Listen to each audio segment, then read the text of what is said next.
add to you? Thanks, Mark. Wayne Meyer. To Jackie, in your presentation you talked about you gave this presentation in terms of the asset valuation associated with local government.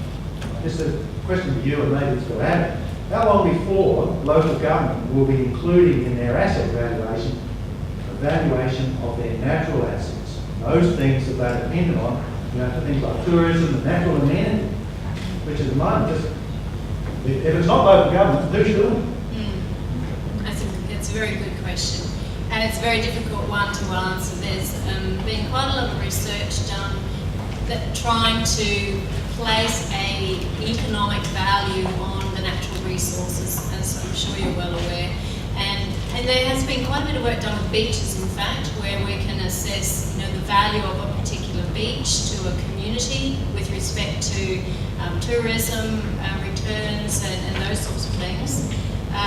But it's a very difficult one to do, and in fact, certainly the coastal protection, the coastal adaptation pathways projects, I think there were only one or two of the 15 or so studies that tried to even put a value on our natural resources. I think it's a critical challenge that we need to try and address, because otherwise, as you say, it just doesn't get counted in the assessments.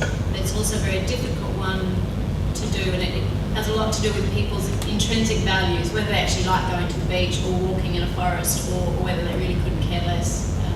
So it's a very objective question. Adam, do you want to add to that? Yeah, I mentioned before that councils already include some of the natural assets in their asset registers. So, for example, trees are included in many councils' asset registers. Services, when we think about stormwater management, creeks and culverts and things like that, and beaches were also mentioned. I was talking to somebody on our table that don't forget that the Adelaide Metropolitan Coastline is actually an engineered soft piece of infrastructure. So it's a natural asset that we engineer and manage for a whole host of different purposes, including predominantly recreation, but sand also provides a soft piece of protection infrastructure. So thanks. I think there was a question down here somewhere.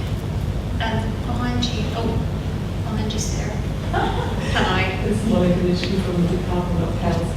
I'm just back to the houses, and I just wonder whether in your research, or maybe you've done some benchtop research about current housing situations, whether it's possible to make like minor changes. I'm asking this because I've just completed a survey of the elderly and their in relation to their heatwave adaptation and their problems, and it came out that lots of them fear to use their air conditioner because it costs too much, but also that they don't have many awnings, like awnings outside.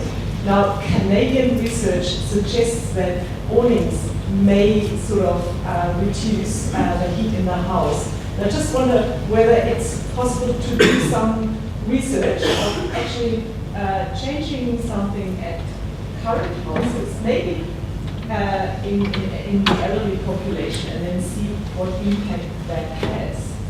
Wasim or Stephen, did you want to answer that? Thanks for that question. Unfortunately, I didn't really have enough time to show you some of the runs that we've done with the thermal simulation software, which included things like blinds on the outside of windows, particularly in that cool retreat area. Also increasing insulation, changing glazing. All of those were considered for, as it were, developing these cooler zones in houses to confine the energy required for cooling into that particular area, and to do it in a very energy efficient way.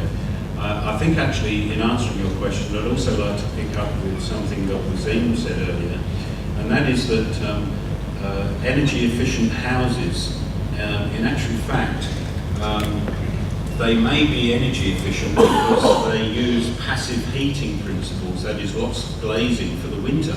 So the house is nice and warm in the winter because it's got a lot of glazing. And therefore, overall, for the whole year, it's looking pretty good. It's looking like a pretty good energy efficient house. But those sort of houses, if they rely on glazing for passive heating in the winter, will suffer from the problem of overheating in the summer. So the issue of glazing, of shading, whether it be outdoor blinds, etc., and insulation are the variables that we're looking at to come up with improved retrofit kits, if you like, whereby people can modify their houses with a reasonable cost and improve their summer heat wave performance. Wasim, would you like to? Just very quickly, something that we found which would be useful during renovating an old home is just change the color of the roof. That would be quite effective. Caecilia, just wanted to I would like to add something here as well. It's not only the house which we have to look at. The question before, which was about green spaces, when you see some of the new suburbs where most of the land is actually covered in building, that is a big problem. If you put, let's say, if you put a smaller house in and have actually vegetation around this house, okay, we can argue now about the water use, water consumption of that, but we do see a difference between old housing areas where there is still a tree around there, where there's grass around there, even a little garden, compared to the new building areas where most of the area is covered in roof. Then maybe the roof colour makes a big difference, but the first part is actually that if we do have vegetation around it, we have greenery, we already reduce the temperature of the whole environment in that area, and so the temperature inside the house. got time for one more question in front here, sir. Thanks, Dave again. I just wanted to ask Wasim and Stephen a question.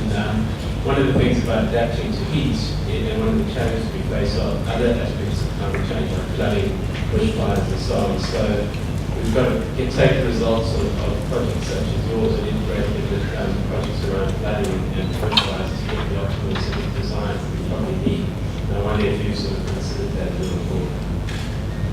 No, we haven't. Although a number of people have said to me that when we were looking at basements, that a basement might also act as a bushfire retreat.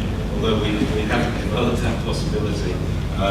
It's awfully complicated, and it's not an area that the project went in. And I guess referring back to your question, a basement might be a problem because of flooding. So it's sort of plus of 9 or something like that. But no, it's an area that we're sort of aware of, but we haven't followed down that path at this stage. The NCARF project was relatively short, more like a pilot study for 1 year, and we would hope to elaborate on that in future research projects. Thank you very much. Unfortunately, we are out of time, but obviously that session has stimulated a lot of thinking in the room, so I encourage you to approach our panel members during the lunch break, which is about to commence. Would you please join me in thanking our panelists?